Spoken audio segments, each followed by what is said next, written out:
Bwana Yesu apewe sifa sana.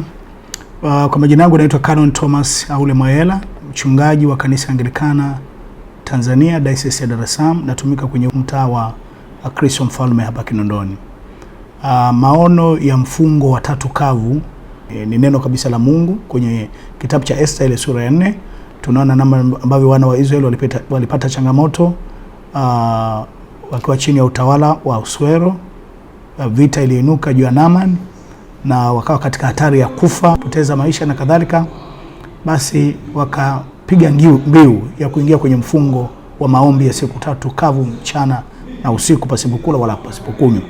Lakini pia tunaona kwenye kitabu cha Yoeli ile sura ya 3 kwamba wakati Ninawi iko kwenye hatari ya kuangamizwa kwa sababu ya dhambi, Yona alipoenda kuwahubiria kwamba watubu, vinginevyo Ninawi itaangamia, tunaona mfalme wa Ninawi alipiga mbiu watu wa Ninawi kwamba wafunge kutokula wala kunywa, wao pamoja na mifugo yao, kwa muda wa siku 3 ili kumlilia Mungu. Na Mungu akaisamee Ninawi, akairehemu Ninawi na akaiponya Ninawi. Kwa hiyo asili au chanzo cha maono haya ya mfungo wa tatu kavu ilikuwa ni mwaka 2008. Nilikuwa ni mwinjilisti, nafanya kazi ya Mungu na kadhalika, lakini nilipata changamoto nilio kupata ajali na nikiwa nipo katika huduma. Kwa hiyo nikakaa nyumbani kama wiki nzima hivi, kwa ajili ya kujiuguza. Sasa wakati ninaugua nikawa namuomba Mungu, yani kwa nini ameniruhusu nipate ajali? Ndipo Mungu akaniambia kwamba ninamtumikia Mungu lakini sina muda wa kumsikiliza Mungu, wa kukaa katika utulivu wa kumsikiliza Mungu. Kwa kumbe kuna wakati Mungu anataka kusema na sisi. Kwa sababu hiyo wakati mwingine nguvu za Mungu zinapungua. Mungu anakosa nafasi ndani yetu ya kusema na sisi, lakini nguvu za Mungu zinapungua ndani yetu pasipo sisi kujua. Kwa Mungu akaniambia kwamba niwe ninafunga siku 3 kavu kila mwaka mara 2 kwa ajili ya kufunga na kuomba, kuombea huduma, kuombea watu ambao tunaombea, kuombea mipango mbalimbali ya kihuduma, ya kimaisha na kadhalika ambayo ninakuwa nayo. Kwa nilianza tangu mwaka 2008. Tangu wakati huo nimeendelea. Nilianza mwenyewe, baadaye nikawa na waombaji watatu, baadaye 7, baadaye 12, baadaye wakawa 18, baadaye wakasogea wakawa 37, wakasogea wakawa 40, wakasogea 70, 100. Saizi tunavyozungumza kongamano hili kwa watu wanaokuja hapa kambini ni zaidi ya watu 700. Lakini wanaofuatilia kongamano hili ndani ya nchi na nje ya nchi ni zaidi ya watu 2000. Na niseme tu pia kwamba mwanzoni nilikuwa nafundisha mwenyewe siku zote 3. Naongoza kusifu, naongoza kuabudu, nafundisha masomo mbalimbali na kuongoza maombi mimi mwenyewe. Siku zilivyozidi kwenda, watu wanazidi kuongezeka na kadhalika, basi Mungu akasema ongeza watu wengine, niwe na timu ya watu wa kunisaidia katika kufundisha. Kwa hiyo nina miaka mingi kidogo kwamba ninaalika watumishi mbalimbali, ana huruma fulani, ana karama fulani, basi ninamwalika kwamba wewe fundisha somo hili, mwingine fundisha somo hili, mwingine fundisha somo hili.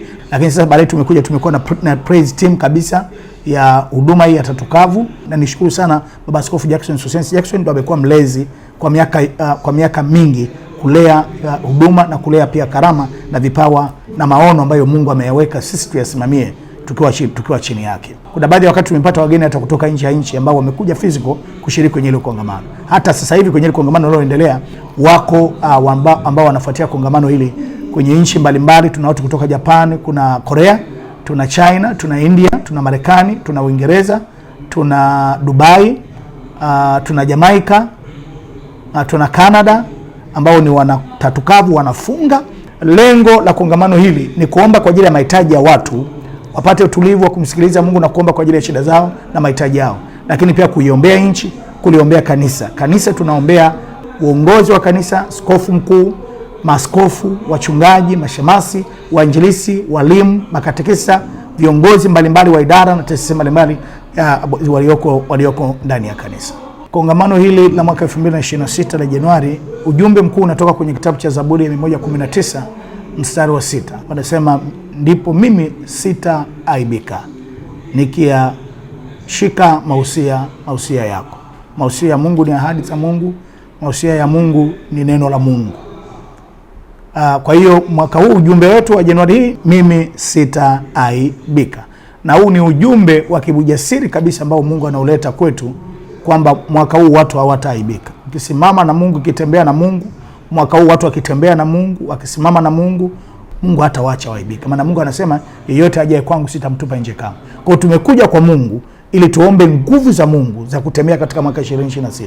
Lakini tumekuja ili tupate maelekezo ya Mungu namna tutakavyotembea. Lengo la maombi haya sio tu kuomba, lakini ni kupata revelation, ufunuo juu ya changamoto tunazozipitia, iwe ni kwenye nchi, kwenye kanisa na kwenye familia, lakini namna ya kusolve hizo changamoto, namna ya kutatua hizo changamoto, the best way ya kutatua hizo changamoto. Ndivyo, kwa hiyo Mungu akitupa revelation ya tatizo, shida tulizonazo na namna ya kutatua hizo changamoto pasipo kuzalisha matatizo mengine, hatutaibika.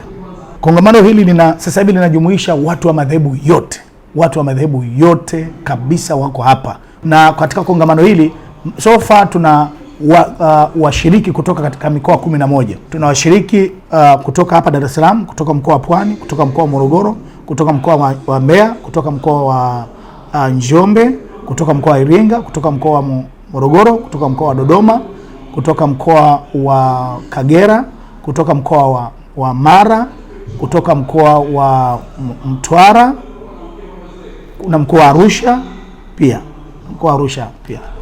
Kwa kuna kama mikoa 11 12 washiriki kutoka kwenye mikoa. Na bado kuna watu wengine wako njiani kutoka maeneo mbalimbali ambao wanakuja. Na wengine wametoka mbali kabisa. Kuna watu wametoka Ludewa, watu wametoka Mahenge, wametoka Ifakara, watu wametoka Tarime mpakani mwa Tanzania na Kenya. Ratiba kwa ujumla iko hivi. Ili kongamano ni kongamano la maombi. Kwa hiyo kuna wanenaji ama watumishi wa Mungu zaidi ya 12, wachungaji zaidi ya 12 ambao wapo hapa kufundisha neno la Mungu na kuwaongoza watu maombi.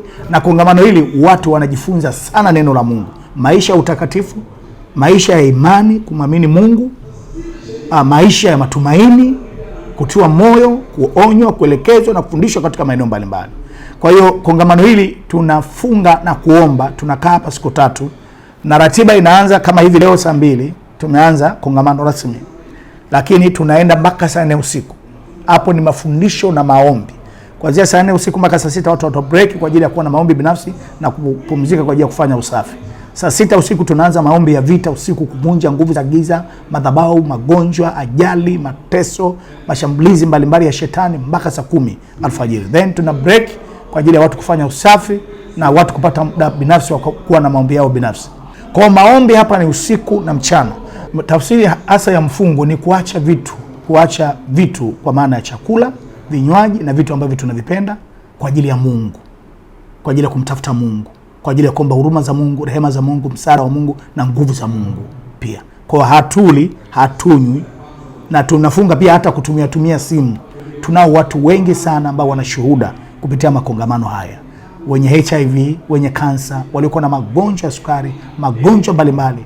Mungu anawahudumia kwa namna sio kwa kawaida. Na nimesema watumishi ambao wanatumika kwenye kongamano wana vipawa mbalimbali. Kwa hiyo sio swala la Mayela peke yangu, lakini ni watumishi wa Mungu wote ambao wanakuwepo mahali pa, kila mtu ana kitu cha kwake. Maaskofu, safari tunao maaskofu 2 na wachungaji wengine 12. Wana neema na mafuta ya kimungu ambayo Mungu ameweka ndani yao kwa ajili ya kuwahudumia hao watu. Kwa hiyo niwakaribishe wale ambao wanasikia wako jirani wanaweza kuja, waje. Kongamano ni mpaka Jumamosi jioni saa 11 tutakuwa tunahitimisha. Lakini kongamano jingine tutakuwa nalo mwezi wa 6 mwanzoni na tutatangaza tarehe rasmi. Amen. Basi natamka baraka katika jina la Mungu Baba na Mwana na Roho Mtakatifu. Yoyote unayofuatilia kongamano hili mahali ulipo, Mungu akakubariki kwa kufungulia milango, na Mungu akakuondolee aibu ya kila aina kwenye maisha yako, na Mungu akakuinulia msaada kutoka patakatifu pake. Amen.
Mungu.